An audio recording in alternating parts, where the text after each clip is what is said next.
Bonjour à tous, un premier jour d'été historique en France. 35 départements seront placés en vigilance rouge canicule ce dimanche en milieu de journée, de la Nouvelle-Aquitaine jusqu'à la Bourgogne. 45 départements dont le Jura, la Côte d'Or, le Doubs et la Saône-et-Loire restent en alerte orange. On pourrait avoir jusqu'à près de 40 degrés dans certaines villes pour terminer cette semaine. Un épisode qui va concerner 53 millions de Français dans les prochaines heures. Et malgré ces fortes chaleurs, vous avez peut-être prévu de sortir, profiter de la fête de la musique ce soir. Notez que la consommation d'alcool est interdite sur la voie publique en Côte d'Or et en Saône-et-Loire. Les festivités restent cependant maintenues dans les grandes villes. À Dijon, les premiers concerts débuteront en fin d'après-midi après le pic de chaleur.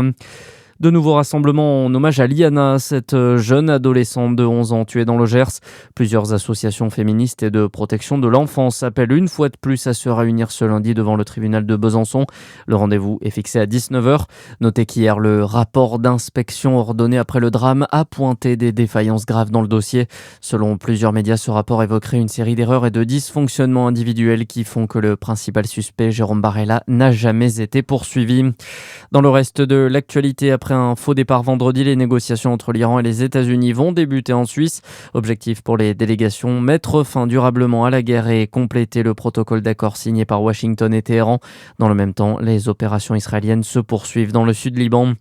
En France, près de 2500 manifestants se sont retrouvés hier à Paris contre la répression en Iran.